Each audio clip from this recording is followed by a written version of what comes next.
We do begin with these harrowing new images tonight of that Delta jet crash at Toronto's Pearson Airport. At Toronto, where a Delta Airlines flight arriving from Minneapolis has crashed on landing. 18 passengers were injured after a Delta plane flipped upside down during landing at Toronto Pearson Airport. On February 17, 2025, at 14:30 local time, Delta Flight 4819, operated by Endeavour Air on behalf of Delta Airlines, was flying from Minneapolis-St. International Airport to Toronto Pearson International Airport. The aircraft, a Bombardier CRJ900, carried 76 passengers and 4 crew members. What was expected to be a routine flight soon turned into a terrifying experience upon landing. The CRJ900 is a modern regional jet, an extended version of the CRJ700, designed to carry between 76 and 90 passengers. The aircraft involved in this flight was over 15 years old, and its technical status before departure has not yet been disclosed. The flight was scheduled to depart at 10:30 local time, but was delayed for about an hour and 17 minutes, finally taking off at 11:47.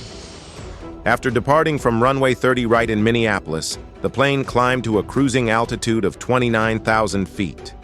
The flight was expected to last approximately 1.5 hours, and everything appeared normal as the aircraft approached Toronto.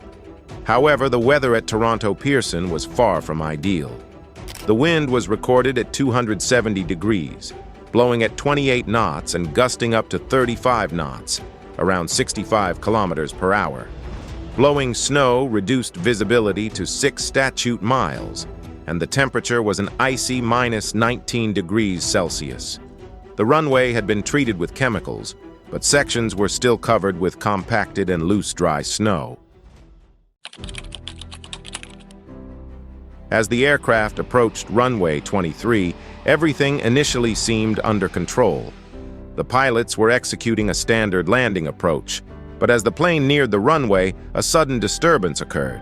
Instead of a smooth touchdown, the aircraft experienced a hard landing with the right wing slightly low.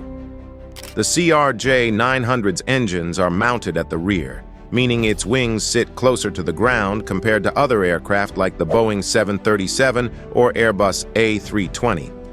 Because of this design, the aircraft has a lower ground clearance and shorter landing gear. This may have contributed to what happened next.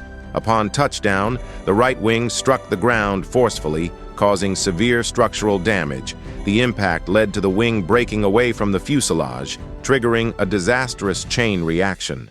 Within moments, the aircraft flipped over onto its back, skidding violently across the icy runway. Sparks and debris scattered in all directions as the fuselage scraped along the tarmac. The sounds of twisting metal and shattering glass filled the air, adding to the terror inside the cabin. The pilots fought desperately to regain some control, but the damage had already been done. The aircraft had lost all stability, and the momentum carried it further down the runway in a crumpled state. The force of the impact also damaged the landing gear, sending pieces flying across the airfield. The tower immediately declared an emergency as fire trucks and ambulances raced toward the scene. The passengers, still strapped into their seats, were left hanging upside down in complete shock. Screams filled the cabin as the aircraft finally came to a stop. Eyewitness videos captured a massive fireball erupting as the right wing separated from the aircraft. The jet fuel inside the wing likely spilled upon impact, igniting due to friction and sparks from the breaking metal. However, the fire did not engulf the entire aircraft. Much of the spilled fuel burned away from the fuselage, which may have helped prevent a more severe disaster. Inside the cabin, passengers were thrown into chaos as the aircraft came to a violent halt, upside down. The flight crew, despite the shock of the impact, immediately sprang into action. The flight attendants quickly assessed the situation, shouting for passengers to remain calm and prepare for evacuation. The main doors were inaccessible due to the aircraft being overturned, forcing the crew to use alternative exits. 2 flight attendants managed to pry open an emergency exit near the tail section, providing a path for passengers to escape. Meanwhile, the fire outside grew stronger. sending black smoke into the sky. Firefighters arrived within minutes, spraying foam and water to contain the flames. Despite the chaotic conditions, passengers followed evacuation procedures, moving as quickly as possible through the narrow escape routes. Some had to crawl or squeeze through broken sections of the fuselage. The cold air outside made matters worse, with temperatures well below freezing. Passengers who had left without proper clothing suffered from the extreme cold as they waited for rescue teams to guide them to safety. Rescue teams arrived promptly, assisting passengers and crew as they exited the wreckage. Miraculously, all 80 people on board survived. However, 15 individuals sustained injuries, with 3 in serious condition. Emergency medical teams transported the injured to nearby hospitals for further treatment. The Canadian authorities have launched a full investigation under ICAO Annex 13 guidelines. The focus now shifts to understanding what exactly led to this accident. One major factor under scrutiny is the strong wind. Pilots often adjust their approach angle to counteract crosswinds. However, sudden gusts or wind shifts just before landing can create unpredictable challenges.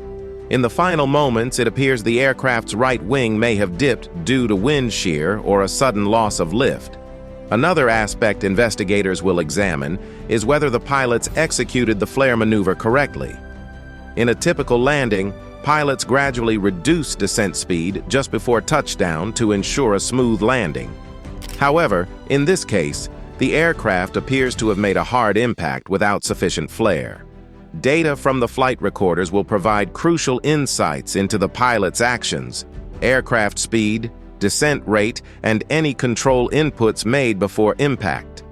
Additionally, investigators will assess whether any technical malfunctions contributed to the accident. One of the most remarkable aspects of this incident is the professionalism of the cabin crew. Evacuating an overturned aircraft in freezing conditions is an extraordinary challenge, yet they executed their duties flawlessly. Their actions played a crucial role in ensuring that all passengers made it out alive. This accident serves as a reminder of why safety training is so rigorous in the aviation industry. Pilots and flight attendants undergo extensive preparation for a wide range of emergency scenarios, and their quick thinking in this case likely prevented further casualties. As authorities analyze the black boxes, more details will emerge about what went wrong. The preliminary report is expected within a few months, while the full investigation could take up to 2 years. In the meantime, safety recommendations may be issued to prevent similar incidents in the future. Aviation remains one of the safest modes of transportation, but every accident provides valuable lessons. This event highlights the importance of crosswind landing techniques, emergency response procedures, and aircraft design factors that affect survivability. We will continue following this story closely and share updates as they become available. If you found this analysis insightful, be sure to check out our other videos on aviation safety and past incidents in extreme weather conditions. Thank you for watching. If you enjoy aviation content, don't forget to like and subscribe. Stay safe, and we'll see you in the next video.